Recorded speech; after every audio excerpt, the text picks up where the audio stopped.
El sol de junio caía a plomo sobre la brecha de las yescas cuando Aarón vio el retén. 9 hombres, uniformes de aduanales, señal de alto. Aarón no frenó, pisó el acelerador.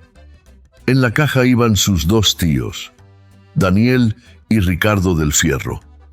Con la sacudida, Daniel perdió el pie. Cayó al camino.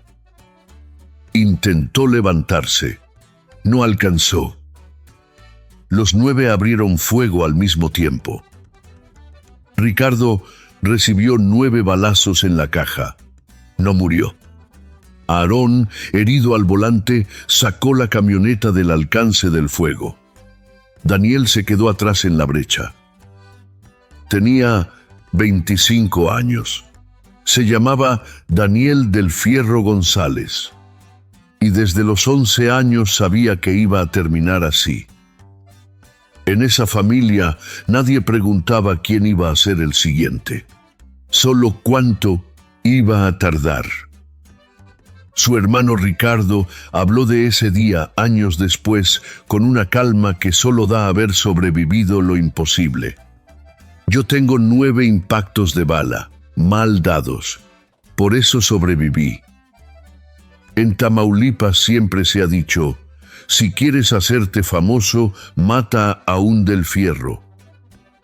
Ramón Ayala lleva más de 50 años cantando el corrido de ese hombre. Pero el corrido empieza donde esta historia termina. Daniel del Fierro González tenía 11 años cuando enterraron a su hermano mayor. Esa tarde contó las cruces del panteón del rancho La Piedra. Eran 8. No preguntó cuántas más cabrían, pero lo pensó. Todos en esa familia lo pensaban. Su madre dejó de preguntar quién faltaba para comer. Empezó a poner los platos sin contar, porque contar se había vuelto demasiado doloroso. Eso no está en el corrido. Eso nunca llega a los corridos. Para entender por qué había 8 cruces en ese panteón cuando Daniel tenía 11 años, hay que entender lo que era el rancho La Piedra. El bisabuelo de Daniel, Eduardo del Fierro, llegó desde San Luis Potosí alrededor de 1870. Construyó 150 hectáreas en la frontera entre México y Texas. Se hizo hombre de dinero.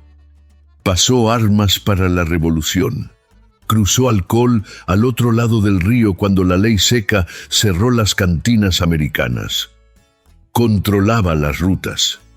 Las brechas sin nombre entre Matamoros y Valle Hermoso. En esa frontera eso valía más que tener tierra.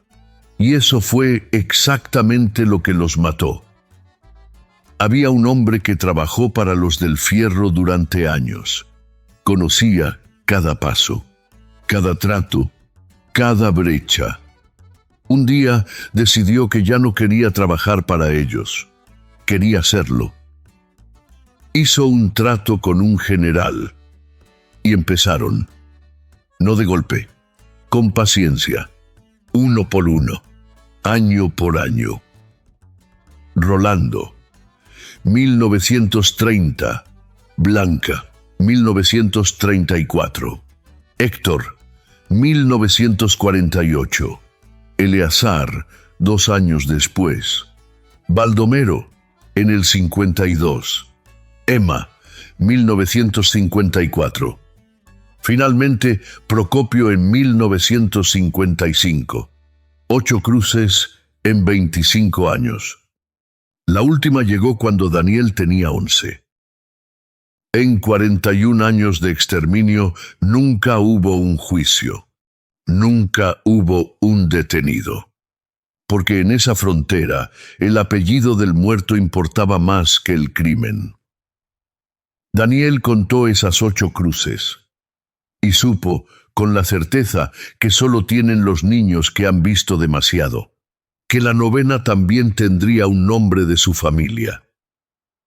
Lo que Daniel nunca supo, o tal vez sí supo y nunca dijo, era que el hombre que ordenó esas muertes seguía apareciendo en las fiestas del rancho. Saludaba. Entraba por la misma puerta. Levantaba el vaso con los mismos hombres. Eso no es una guerra. Eso es una traición. Creció aprendiendo a distinguir el sonido de un motor que se acercaba demasiado rápido, midiendo distancias de noche, y aprendiendo que en esa familia la pregunta no era si te iba a tocar. La pregunta era ¿a quién le tocaba? Septiembre de 1967. Daniel del Fierro tenía 23 años. Su tía Amparo y una prima fueron atacadas a balazos en Matamoros. Daniel no llamó a la policía. Fue solo, armado, directo al lugar. Se metió en el tiroteo para sacarlas. Lo detuvieron a él. Estuvo preso 15 días. No por haber cometido un crimen, sino por haber hecho lo que la policía no hizo. Esa noche volvió vivo. La 9ª cruz siguió vacía. Cuando salió de la cárcel, los rivales seguían en las mismas brechas, y las autoridades seguían hablando de encontrarlo. Un hombre que estuvo preso con él esos 15 días, lo recordó años después con una sola frase, que cuando Daniel salió no tardó mucho en que lo mataran. Algunos salen libres de la cárcel. Daniel sintió que solo le habían movido la fecha. Daniel y Ricardo se movieron de rancho en rancho durante meses. Los periódicos de Tamaulipas los llamaban fantasmas. La policía judicial reconoció en prensa que los buscaba en 3 zonas distintas al mismo tiempo. No los encontraba. Gente que los conocía les abría la puerta de noche sin preguntar. Les daba comida en silencio. Vivir así termina cobrando.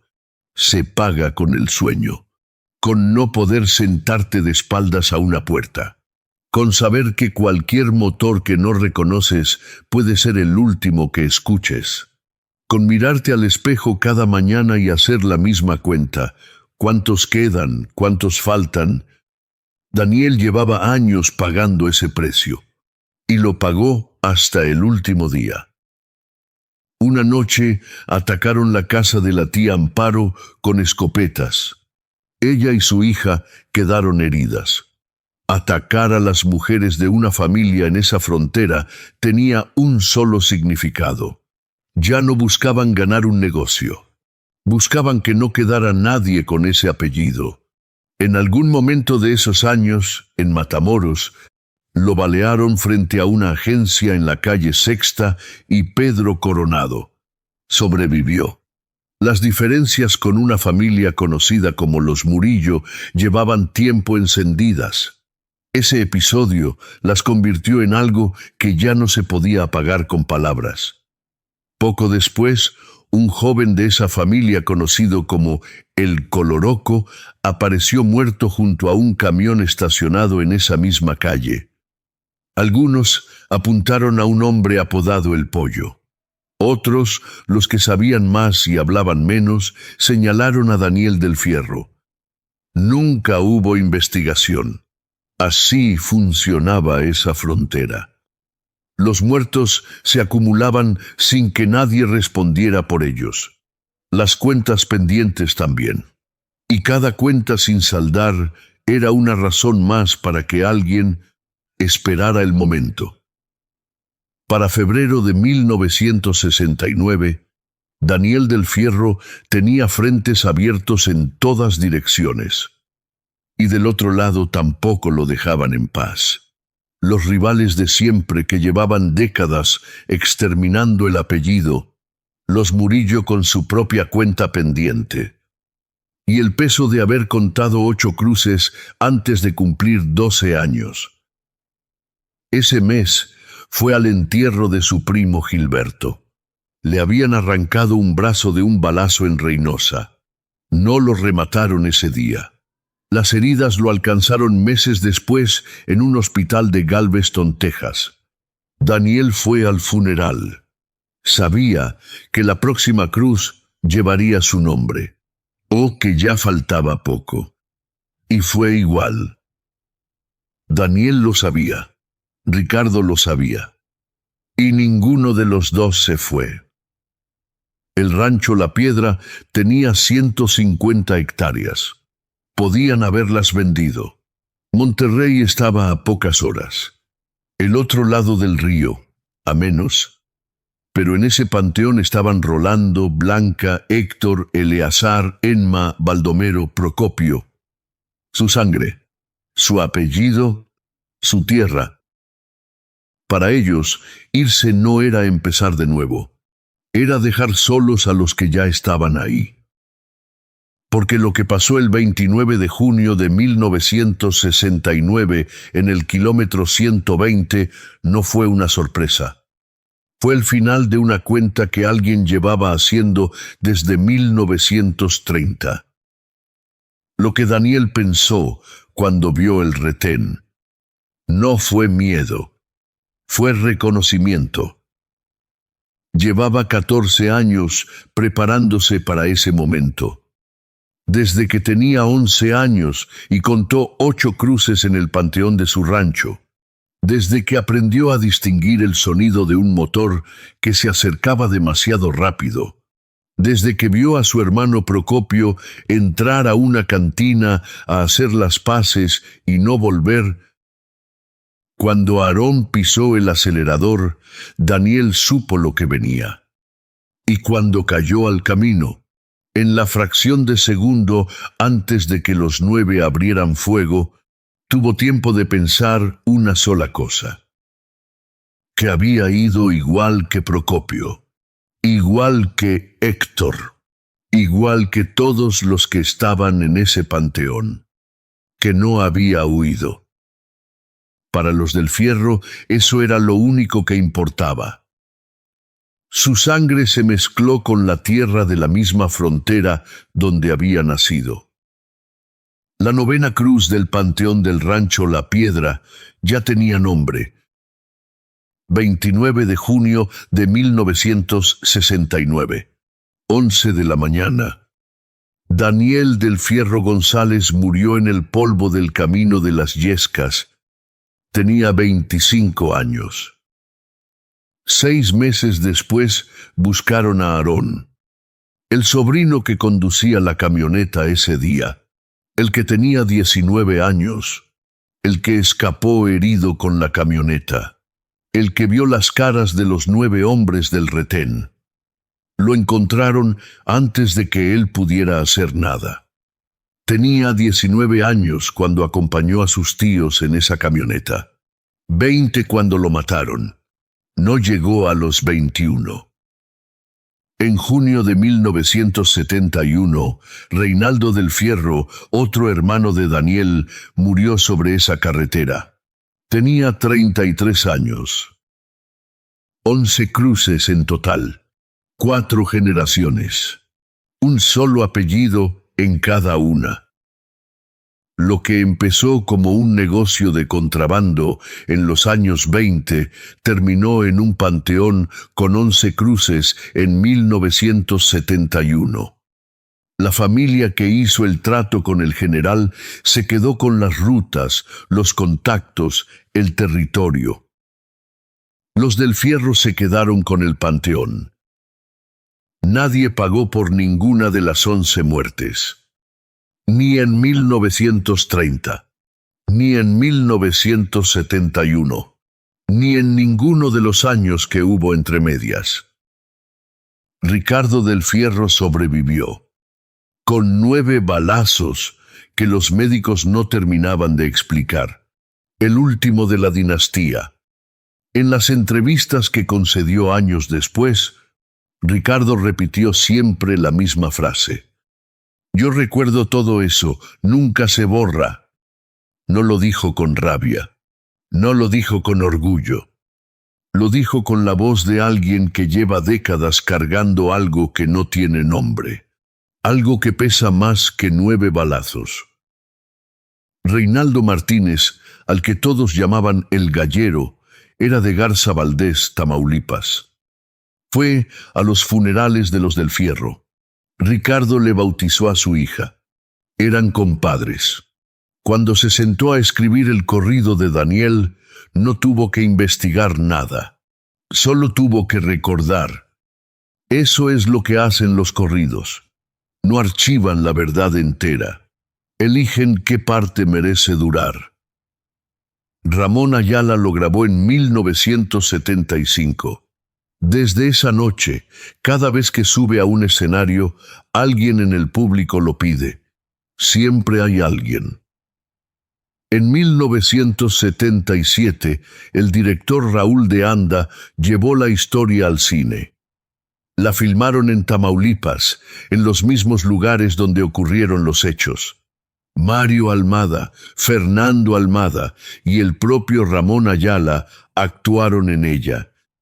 La escena más impactante de toda la película fue la muerte de Daniel. La gente que fue a verla en los cines del norte de México no fue a ver una película de acción. Fue a ver algo que reconocía. El polvo, las brechas, los uniformes falsos en el kilómetro 120, la manera en que el apellido del muerto importaba más que el crimen. Eso no es entretenimiento. Eso es memoria. Y la memoria en el norte de México se guarda de dos maneras: en los panteones y en los corridos. Todavía hoy, gente que viaja desde Sinaloa, desde Tijuana, desde el otro lado del río, para buscar el panteón del Rancho La Piedra y ver las 11 cruces con sus propios ojos. Porque el panteón sigue ahí. Las 150 hectáreas se vendieron hace décadas. Lo que quedó fueron parcelas de siembra y el panteón. Media hectárea que la familia nunca vendió. Los que llegan dicen que el lugar no es lo que esperaban.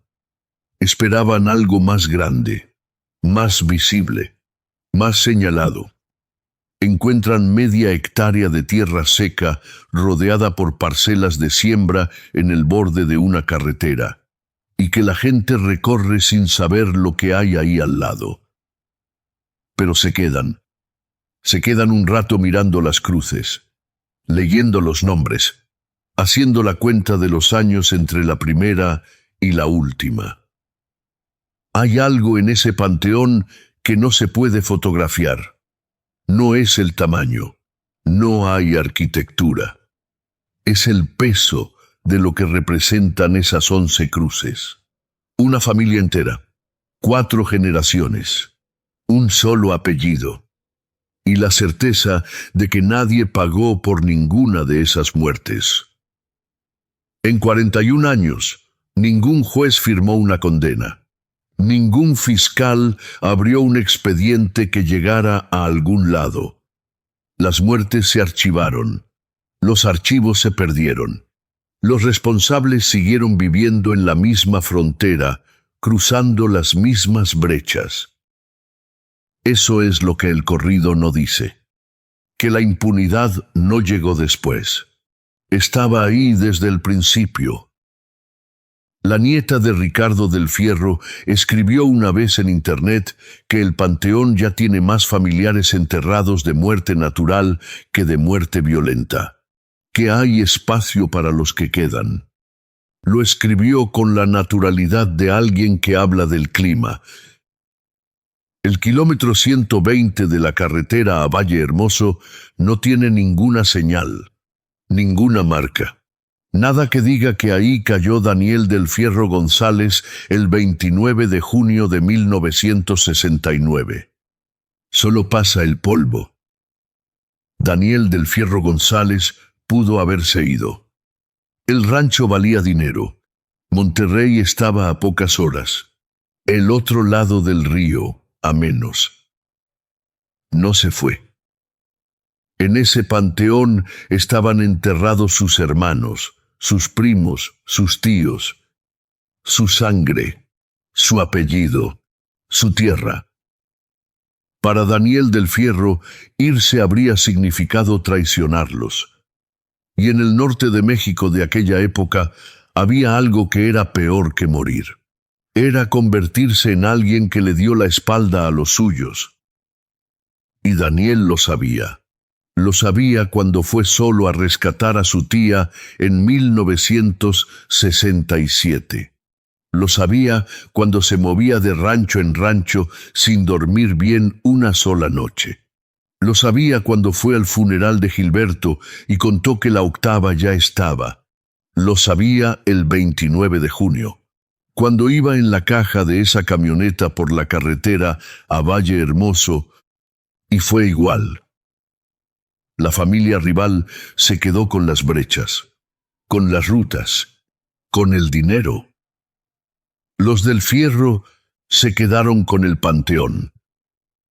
Su madre dejó de poner un plato más el día que enterraron a Daniel, no porque se le olvidara, sino porque ya sabía que contar no servía de nada.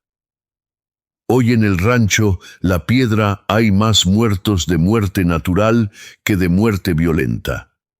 Pero Daniel sigue siendo la novena, porque hay familias donde los años pasan, y el que murió joven se queda joven para siempre. ¿Fue valiente Daniel del Fierro? ¿O fue víctima de una lealtad que lo tenía condenado desde que nació?